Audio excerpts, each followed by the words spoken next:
Assalamualaikum warahmatullahi wabarakatuh. Alhamdulillahi rabbil alamin. Wassalatu wassalamu ala asyrafil anbiya'i wal mursalin Muhammadin wa ala alihi wa sahbihi ajma'in. Walhamdulillahi rabbil alamin. Saudaraku seiman, ikhwani wa akhwati fillah, terutama bapak ibu, ayah bunda yang memiliki anak yang sudah mulai harus dididik untuk berpuasa. Di dalam proses pendidikan dibutuhkan kesabaran di dalam pembiasaan. Di dalam menanamkan nilai-nilai kepada anak dibutuhkan penegakan aturan, memberi motivasi dan keteladanan. Terutama membentuk sikap anak untuk supaya dia bisa berpuasa. Karena Rasulullah SAW memerintahkan kepada ayah bunda agar memperhatikan ibadah-ibadah anak mereka, terutama sholat dan yang lainnya sejak umur 7 tahun. Rasulullah SAW mengatakan, Muru awladakum bis salati wahum abna'u sab'i sinin. Perintahlah anakmu untuk sholat ketika umur 7 tahun. Wadribu 'alaiha wahum abna'u asru sinin, dan pukullah ketika mereka itu tidak mau sholat, ketika mereka sudah mulai maju mundur malas sholat umur 10 tahun. Nah, sekarang secara spesifik bagaimana tips langkah praktis untuk mengajak anak berpuasa? Di sini akan saya berikan beberapa tips agar orang tua bisa mengajak anak penuh dengan kesadaran. Yang pertama dan utama, ketika kita sekarang ini ingin membangkitkan semangat anak, bangunlah jiwanya, jangan cuma bangunlah badannya. Karena orang tua banyak bisa membangunkan anak sholat secara fisik, tapi tidak bisa membangunkan secara jiwanya, semangatnya, dan juga kemauan kesadarannya. Nah, untuk membangkitkan kesadaran anak supaya bisa berpuasa ketika sudah umur 7 tahun, yang utama pertama harus kita tanamkan kepada anak adalah menjelaskan tentang kedudukan dan pentingnya puasa Ramadan. Ya, dari mulai keutamaannya, hukumnya, sanksinya kalau perlu. Karena anak itu akan termotivasi dengan 3 tersebut. Anak akan tahu setelah ada keutamaannya. Anak akan paham setelah tahu kedudukan hukumnya. Anak akan terdorong untuk melaksanakan sesuatu kalau tahu itu beresiko, ada ancamannya, ada azabnya di hadapan Allah. Jadi itu yang harus kita kenalkan kepada anak kita sejak dini. Supaya apa? Karena kita tahu semua, baik itu sholat, puasa, itu nggak mudah. Perlu adanya pelatihan-pelatihan, pembiasaan-pembiasaan sejak dini. Makanya ada satu istilah, ya, janganlah kita itu hanya mampu membenar-benarkan kebiasaan, tapi yang paling terpenting adalah membiasakan kebenaran. Artinya kita jangan hanya memperturutkan hawa nafsu, ini benar, ini enggak benar, hanya kecondongan perasaan kita, tetapi lebih daripada itu adalah membiasakan yang itu sejatinya benar di hadapan Allah Subhanahu wa taala. Kemudian yang kedua, tips yang terbaik untuk mengajak anak berpuasa adalah memberikan keteladanan. Dari mulai membangunkan untuk sahur, mengajak sahur, kemudian setelah itu kita contohkan di depan kita, begini sikap-sikap orang puasa, dari mulai kesabaran dia di dalam menahan, tidak makan, tidak minum. Ini kita harus contohkan. Bahkan kalau bisa juga kita ajak buka bersama-sama dengan kita. Makanya ayah bunda, kalau kita itu kerja, secepatnya pulang. Kalau bisa kita berbuka puasa bersama keluarga kita, anak istri kita, itu akan ada poin positifnya, yaitu memberikan keteladanan kepada anak-anak kita.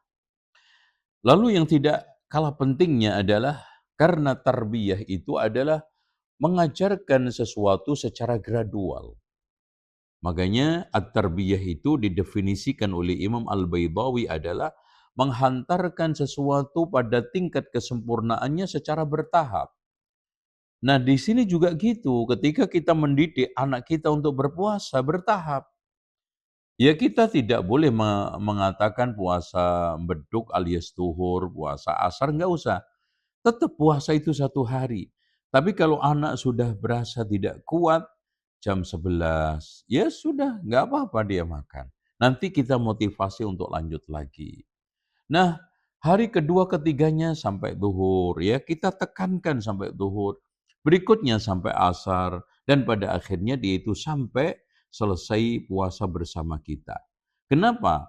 Karena umur 7 tahun belum taklif, belum umur beban syariah. Tetapi kita haruslah mulai mendidik, membiasakan untuk menanamkan sikap-sikap kita terhadap agama, terutama puasa, sholat, kalau perempuan berhijab. Karena menyuruh anak berhijab mulai dewasa itu sulit, ya. Selama TK, SD, SMP dia tabarruj, kemudian tiba-tiba disuruh untuk berhijab pada waktu usia SMA, maka dia akan banyak alasan, banyak penolakan, dan banyak argumen-argumen yang melemahkan syariat tersebut dari syubhat yang selama ini dia telah pikirkan di dalam otaknya. Maka mendidik anak sejak dini, terutama pada golden age, merupakan suatu hal yang sangat istimewa hasilnya. Selanjutnya, nomor 4 adalah ajarkan bahwa puasa itu adalah positif. Puasa itu adalah bagian daripada kecintaan Allah kepada hambanya, kecintaan orang tua kepada anak-anaknya. Jadi jangan ada kesan puasa ini menyengsarakan, puasa ini menyiksa. Bahkan bagian daripada cinta Allah, cinta Rasul. Bahkan ibu, bapak, ayah, bunda akan senang banget, akan sayang banget kalau melihat anaknya itu puasa. Masya Allah, begitu. Jadi dengan penanaman seperti itu, insya Allah anak itu akan termotivasi untuk melakukan puasa. Berikutnya yang tidak kalah pentingnya adalah mengajarkan konsekuensi puasa. Apa konsekuensi puasa? La'allakum tattaqun.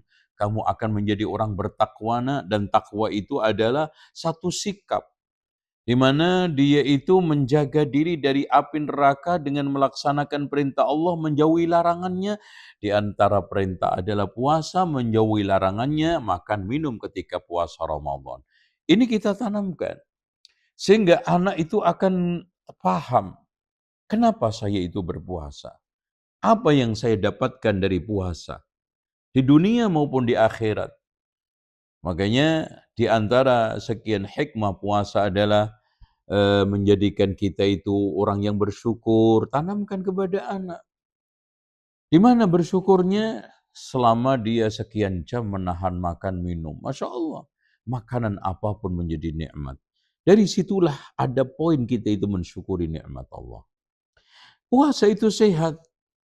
Makanya ketika Ibnul Jauzi memberikan satu penjelasan hadis Rasulullah SAW, hendaknya seorang itu makan sepertiganya untuk makanannya, sepertiga untuk minumannya, sepertiga untuk nafasnya. Kalau seandainya Sokrates mendengarkan hadis ini, dia akan geleng-geleng kepala keheranan. Bagaimana begitu indah medis Islam di dalam mengajarkan orang itu supaya sehat. Kemudian kita tanamkan juga kepada anak bahwa puasa itu sanggup menjadikan hidup ini disiplin, hidup itu terarah. Lihat aja bagaimana sahur bareng berhenti tanpa ada komando dari polisi dan tentara. Buka juga seperti itu, belum waktunya tidak menjamah makanan. Kalau sudah waktunya makan minum, ini semua melatih diri kita untuk disiplin. Dan puasa itu menjadikan badan kita itu seimbang, stabil. Kolesterol kita, trigliserid kita, asam urat kita. Bahkan kata Profesor Dr. McFadden, puasa itu akan mendetoksin berbagai macam racun sisa makanan, obat-obatan yang mengendap dalam tubuh kita. Dengan kita puasa, maka semuanya itu akan keluar secara alamiah, dan yang tidak kalah pentingnya adalah sel-sel yang sudah aus tergantikan dengan yang baru. Ini kita tanamkan kepada anak kita. Selanjutnya, supaya anak kita itu termotivasi untuk puasa adalah kita berikan apresiasi, kita berikan hadiah kepada anak kita setelah dia itu sukses berpuasa. Ya, minimal per hari kita sanjung, kita puji, kita berikan apresiasi berupa wajah kita berseri-seri di depan anak ketika dia itu sukses berpuasa sampai maghrib, Masya Allah.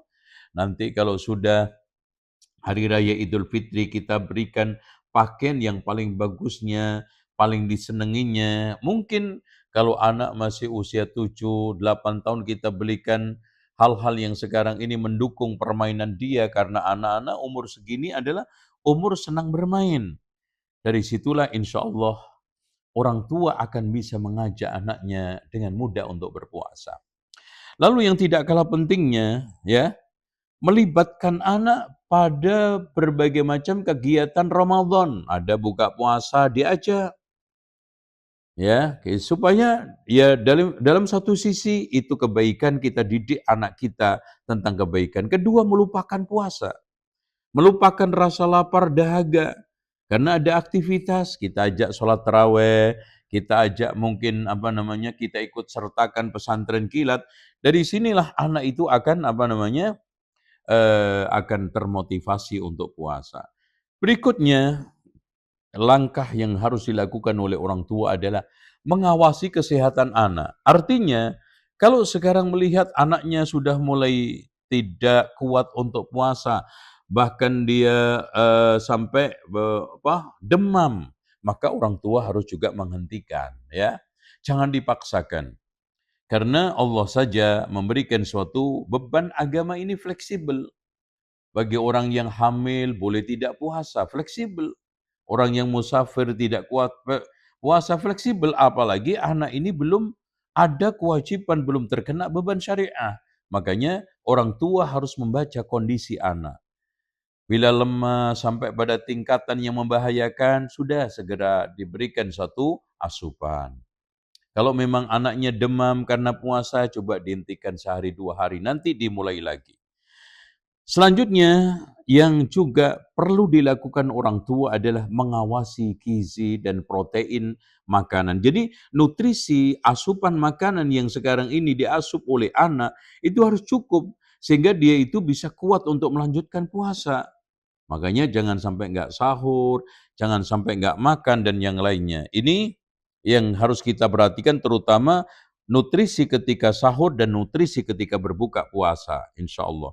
Berikutnya yang tidak kalah pentingnya adalah menyiapkan makanan favoritnya dia. Itu. Nah, karena anak akan senang ketika menunggu azan, menunggu maghrib, sementara makanan yang selama ini dia sukai sudah disiapkan oleh ibu ayah bundanya. Subhanallah. Dan juga yang juga tidak kalah pentingnya adalah jangan memaksakan anak untuk beribadah sementara dia itu tidak siap. Apapun anak ini kalau belum siap, maka jangan dipaksakan untuk itu.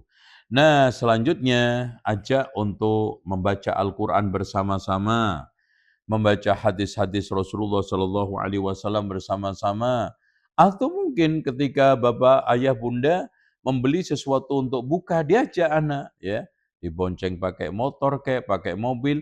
Hal ini bisa memberikan suatu kesenangan tersendiri dan akhirnya melupakan rasa lapar dahaga. Ini yang bisa saya sampaikan, mudah-mudahan bermanfaat dan kita bisa menjadikan anak-anak kita berpuasa penuh dengan kesadaran, berpuasa penuh dengan keimanan dan ketulusan, keikhlasan kita insya Allah.